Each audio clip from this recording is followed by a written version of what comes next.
Dear student, आज हम full wave rectifier में ब्रिज रेक्टिफायर को देखने जाएंगे। तो सबसे पहले ब्रिज रेक्टिफायर के बारे में जान लेते हैं कि ब्रिज रेक्टिफायर क्या होता है। तो जैसा कि हम जानते हैं कि full wave rectifier, half wave rectifier और फुल वेव रेक्टिफायर। तो फुल वेव रेक्टिफायर को दो तरह से हम बना सकते हैं, एक centre tap transformer full wave rectifier, दूसरा ब्रिज रेक्टिफायर। तो सेंटर टैप ट्रांसफार्मर रेक्टिफायर की एक प्रॉब्लम है कि यहाँ सेंटर टैप ट्रांसफार्मर की ज़रूरत होती है, और जिसके कारण एक तो सेंटर टैप ट्रांसफार्मर डिज़ाइन करना एक टफ टास्क है, और दूसरा उसके कारण उसकी कॉस्ट भी बढ़ जाती है। तो उसके सब्स्टिट्यूट में जो उसका डिसएडवांटेज है, उस डिसएडवांटेज को हम यहाँ ब्रिज रेक्टिफायर के फॉर्म में दूर कर सकते हैं। और ब्रिज रेक्टिफायर में एडिशनली केवल दो डायोड और बढ़ते हैं। जहां पे हम full wave rectifier centre tap transformer में दो डायोड का यूज करते थे, यहाँ 4 डायोड का यूज करते हैं।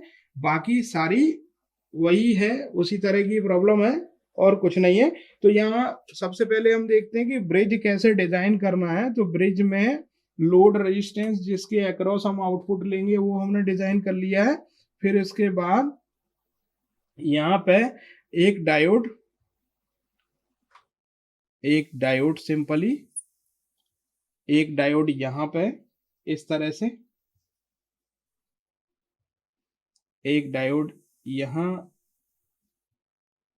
इस तरह से कनेक्ट किया है, और एक डायोड यहाँ इस तरह से कनेक्ट किया है। तो जब भी हम इसे कंडक्ट कराएंगे तब दो डायोड एक साथ कंडक्ट करेंगे एक डायरेक्शन में, दो डायोड अपोजिट डायरेक्शन में, और इसको यहाँ एसी इनपुट प्रोवाइड कर देते हैं इस तरह से।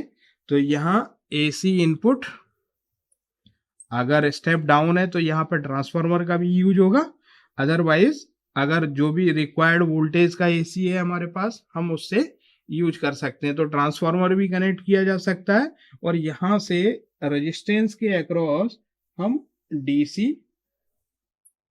आउटपुट लेंगे यहाँ से। तो डायोड के हम नॉमेनकल्चर कर देते हैं, नाम दे देते हैं डायोड्स का। तो डायोड D1, यहाँ पर D2, diode D3, D4, load resistance यहाँ पर टर्मिनल्स के नाम दे दिया है हमने A, B, C और D। अब देखेंगे कि ये कैसे फंक्शन करता है। तो मैं यहाँ पे इनपुट आउटपुट वेवफॉर्म्स दोनों एक साथ ड्रॉ कर रहा हूँ। यहाँ पे देख सकते हैं, यहाँ पे इनपुट आउटपुट वेवफॉर्म्स मैंने एक साथ ही ड्रॉ करूंगा यहाँ पे। तो देखें, ये इनपुट वेवफॉर्म्स के लिए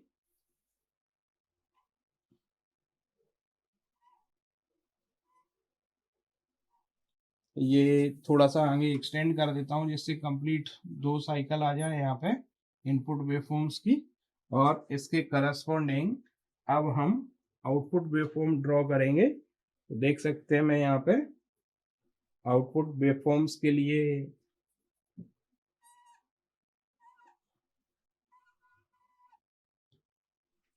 पहले वर्किंग कंस्ट्रक्शन देख लें कि 4 डायोड यूज किए हुए हैं। यहाँ एसी इनपुट प्रोवाइड करेंगे। अगर हम स्टेप डाउन ट्रांसफार्मर का यूज, स्टेप अप करना है स्टेप डाउन करना है, उस तरह के ट्रांसफार्मर का यहाँ यूज कर सकते हैं।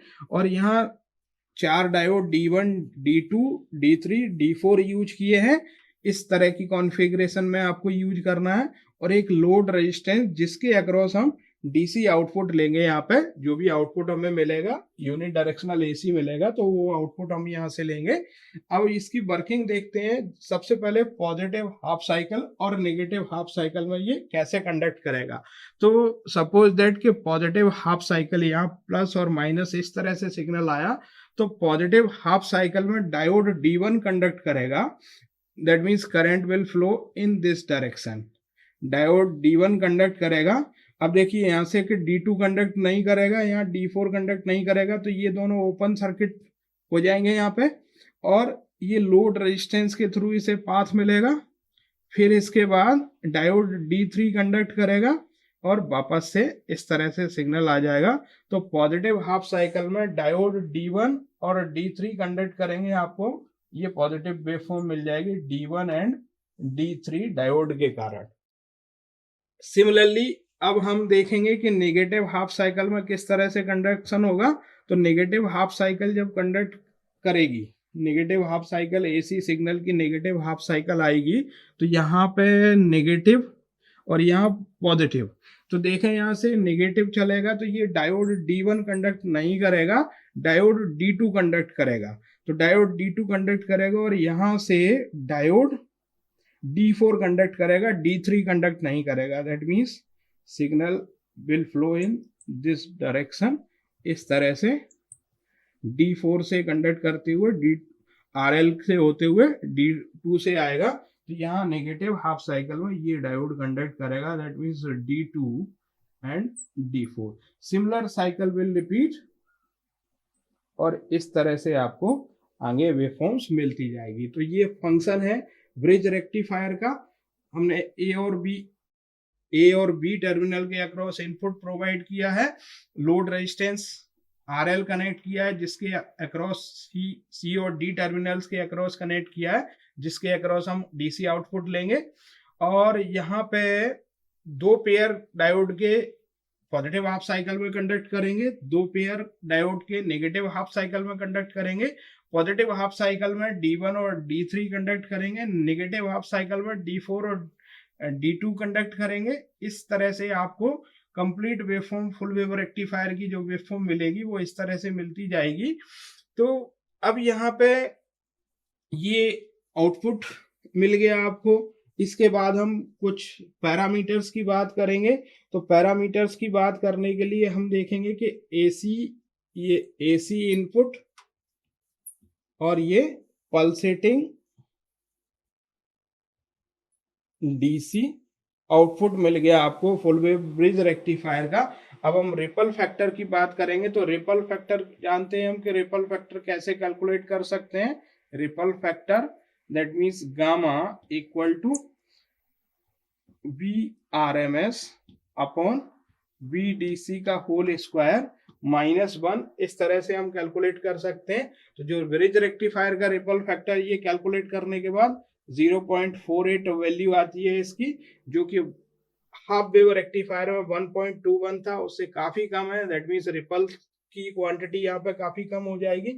पीक इनवर्स वोल्टेज की बात करते हैं यहाँ पे। तो पीक इनवर्स वोल्टेज जैसा कि हमने देखा था सेंटर टैप ट्रांसफार्मर में, पीक इनवर्स वोल्टेज एक डायोड के अक्रॉस 2 VM था, हाफ वेव रेक्टिफायर में VM था, लेकिन यहाँ पे भी एक समय जब कंडक्ट करते हैं तो दो डायोड होते हैं जो कंडक्ट करते हैं, दो डायोड कंडक्ट नहीं करते हैं। तो 2 VM वोल्टेज दोनों डायोड के अक्रॉस डिवाइड हो जाता है। तो पीक इनवर्स वोल्टेज यहाँ पे VM ही रहता है of each diode. That means आपको स्पेशल डायोड्स की जरूरत नहीं पड़ती है, आप सिंपल डायोड ले सकते हैं जिसकी maximum voltage handling capacity in reverse bias is VM है। सिमिलरली अगर एफिशिएंसी की बात करें तो एफिशिएंसी क्या होता है, DC आउटपुट पावर बटा AC इनपुट पावर। और ये जब हम पावर कैलकुलेट करेंगे तो आपको centre tap transformer full wave rectifier की तरह सिमिलर आएगी 81.2। तो ये जो पैरामीटर्स हैं वो हमने यहाँ पे देखे, ripple factor, peak inverse voltage, efficiency, बाकी सारे parameters full wave rectifier centre tap transformer की तरह ही है। तो ये जो यहाँ पे जो DC सिग्नल आउटपुट सिग्नल मिल रहा है वो हाफ वेव रेक्टिफायर के कंपैरिजन में काफी स्मूथर सिग्नल मिलता है। मींस दोनों वेवफॉर्म्स मिलती हैं आपको पॉजिटिव और नेगेटिव के कंपैरिजन में। सिमिलरली जो रेक्टिफिकेशन एफिशिएंसी है वो centre tap transformer full wave rectifier के इक्वली रहती है यहाँ पे। और दूसरा जो एडवांटेज है कि हम सेंटर टैपिंग ट्रांसफार्मर की वो हमें जरूरत नहीं पड़ती है।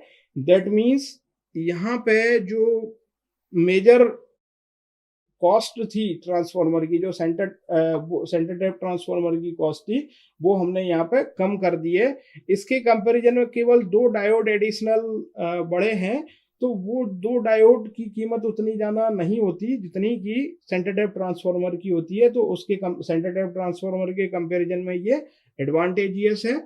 और बस यही एक डिसएडवांटेज मान सकते हैं, थोड़ा सा सर्किट की कॉम्प्लेक्सिटी है, ये भी मान सकते हैं डिसएडवांटेज है।